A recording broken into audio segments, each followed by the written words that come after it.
What's going on, guys? UFC 309 was yesterday. I have some thoughts. Let's get into it. So, starting off, we basically only have three big fights on this card that anybody gave a shit about, but there were some other big names on it. We had Marcin Tybura taking down who the fuck this is. Does Marcin Tybura always have this haircut? Bro, no way that was always his haircut. Okay. I think the haircut might be something new, but bro's haircut is fucking proceeding horizontally. Yeah, that shit is ass, I'm not gonna lie. But looks like he beat whoever this is. Fucking Rizzler. That resemblance is kind of fucking uncanny. I'm not even gonna lie. What is the state of the heavyweight division right now, bro? God. But I guess he won by doctor stoppage. I didn't watch it, I don't know. But that's news, I guess. We also had Jim Miller extending his win streak, longest in UFC history, I believe, against fucking. Bro, why do all the fighters look like this, dude? Yeah, I'm seeing a mix between Ryan Hall and Walt Jr. from Breaking Bad. That's the best I got. But anyway. Anyway. Cool to see a vet extend his win streak even further. Jim Miller is old as fuck now. He's. How old is he? Bro's 41 years old, still doing this. Cool to see. Not sure how much longer he has, but he always has fun fights. So that's good to see. Outside of them, not too many big names on the prelims. We had Chris Weidman. He was going to fight, pulled out. I'm not sure what happened there. Chris Weidman needs to hang it up. Yeah, he's 40 years old. Time has not been as kind to him as it has been to Jim Miller. So Chris Weidman, time to hang it up, bro. But enough about those fights. Let's move on to the big three of the night. Starting off with Bo Nickel and Paul Craig. So I thought Bo Nickel was just going to blow through Paul Craig. You know, Paul Craig does have some really big wins up at light heavyweight. He got Ankalaev in the triangle and got Jamal Hill in the triangle armbar. Broke his arm. That shit was fucking nasty. Yeah, that shit was fucking gross. Jamal Hill also looked a lot less fat here, but yeah, so I expected, even though Paul Craig is really good on the ground, has a super good bottom game, I expected Bo Nickel to go shoot a double and try ground pound him out pretty early. On the feet, I thought Paul Craig looked surprisingly good. I think Bo Nickel's striking is not very good, is not going to cut it once he breaks into the top 5 of the division. I think his wrestling alone will get him up into the upper echelons of the division. Looking at midweight rankings, I mean, it's not a very deep division right now. I mean, all he has to do is beat someone like fucking Imavov, and he will be in the top 5. So, yeah, I think he stands a pretty good chance to make it up there. But once he does reaches the Chimaevs, Adesanyans, Stricklands, Duplessis, I don't think he'll fare very well, and I think his lack of a striking game will be exposed. And that's an example to this. We can look at Bo Nickel when he fought about Woodburn. This was about a year ago, I believe.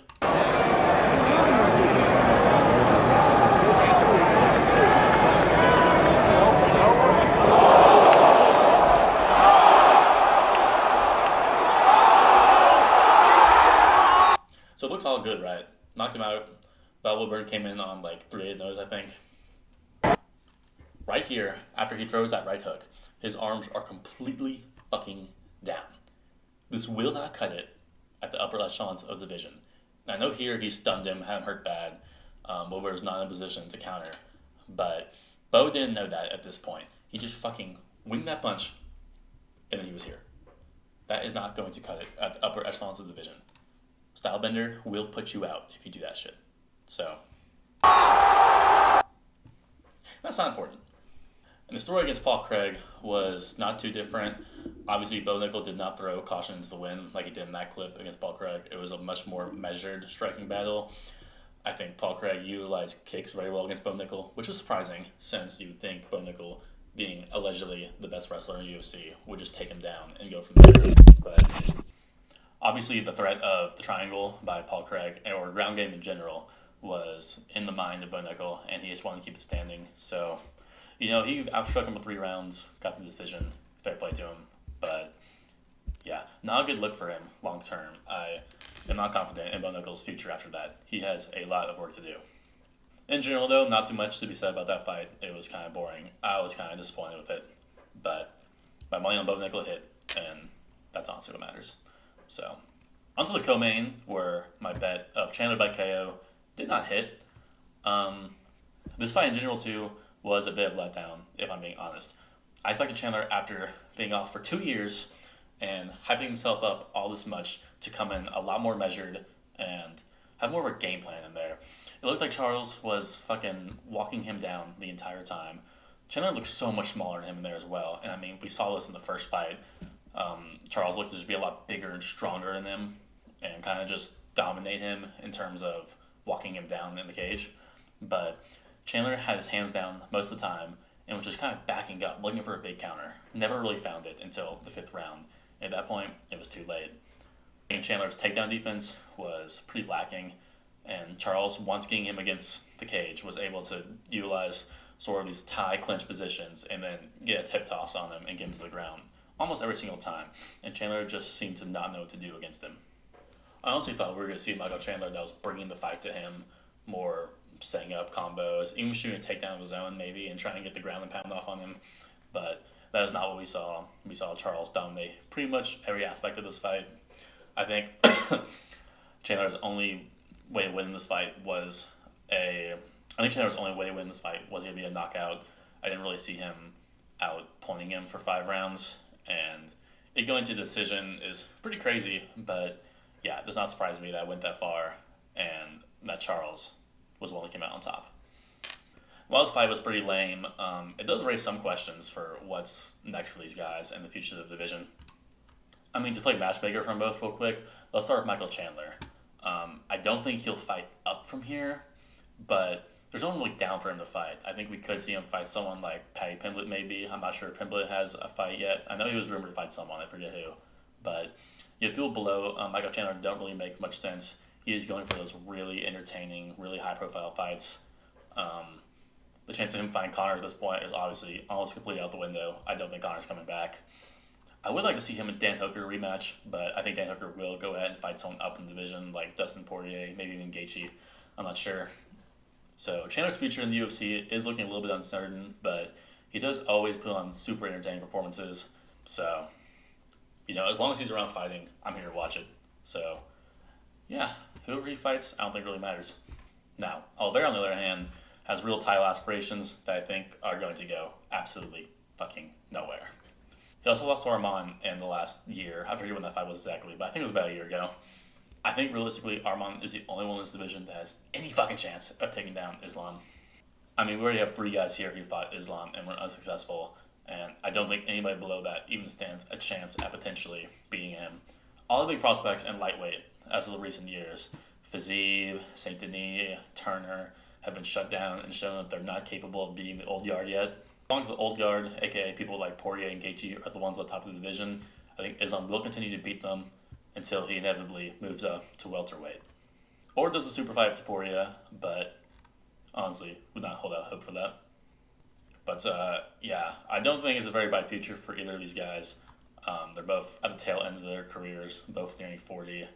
Probably just need to look for fun fights at this point, but Charles will go for the title shot, and I honestly hope he doesn't get it because Islam is going to win. But anyway, on to the main event of last night, where everybody was here to see, Jon Jones and Stipe Miocic. Now, I thought going into this fight that Jon Jones was a way too heavy favorite. I think he was up to minus 700 on some sports books, which is just fucking crazy considering we haven't seen Stipe fight in this long. And now, I'll admit, I thought Jon Jones was going to win. I had money on him. But someone like Stipe, you can just never count out. He fucking flatlined Verdum, beat DC twice. He is always in it if he's in the cage. But that being said, after last night, I don't think he had it in him, and I think retiring was the good move. And while Jones did look really good last night, I think it more so was that Stipe didn't look very good. I mean, we saw Jon Jones literally getting pieced up by Stipe and fucking running, literally turning and running. There's even an argument you can make that Stipe won the second round. I quite wouldn't give it to him, but I think it was pretty close to competitive, and Stipe on the feet was lining him up with the hands. I mean, Jon Jones' saving grace in this fight was the kicks. Well, I shouldn't say saving grace, since he did dominate most aspects of the fight, including the grab game. But I also thought the commentary was really biased in the first round with Jon Jones on top, throwing those elbows at Stipe. I mean, obviously he was doing good damage, but I don't think he really neared having a finish. And I think commentators were given the illusion that he was about to finish him, whereas by the end of the round, Stipe didn't even have a cut on his face. But my main takeaway from this fight is that Jon Jones looks slow compared to the Jon Jones of the past. I mean, he was getting caught by Stipe throwing these fucking sloppy-ass combos coming in.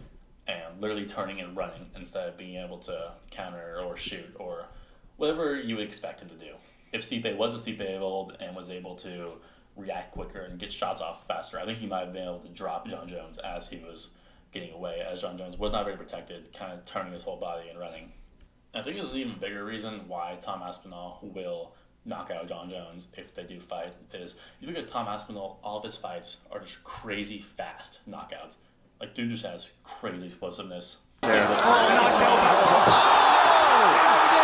With how John Jones looked last night, if he fought this Aspinall, he would get knocked out cold. And now, I'll say you can never count out John Jones to make some master game plan against someone and edge out a decision, kind of like we did against Dominic Reyes. I think the overall package that Aspinall brings with his elite ground game, really fast striking, just like explosiveness and size, is something Jones has never seen before. And I think if they do fight, I would bet a lot of money that Aspinall comes out on top in that. But I think the even more interesting question is, will it even happen to begin with? And I'm going to say no. And yeah, we did see John Jones at the end of the fight act like he was going to maybe take the Aspinall fight. Then after in the press conference, he did kind of roll back that statement saying, oh, I want Pereira, Aspinall does nothing for me, which he has some level of point in that, but everybody knows he would just run right through Pereira. Aspinall would as well. So, I mean, we see Dana is pretty insistent on making this fight happen and has no interest in Jones fighting Pereira, but if I were to guess, I would think that the next fight will either be Jones versus Pereira or that Jones will just walk away entirely.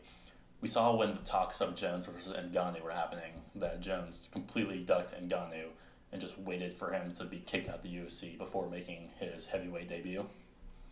Yeah, I basically think we're going to see Jones get his way and probably get the Pereira fight. I mean, with the amount that Dana glazes fucking Jones these days, I don't think that's really not much of a surprise to anyone, but yeah, I wish we could see Jones versus Aspinall, but I just don't see it happening in a reality where Dana White is the UFC president. But anyway, yeah, if y'all watch the fights, let me know what you think. Do y'all agree with me? Don't agree with me? I don't really care, but let me know below, and see y'all next time.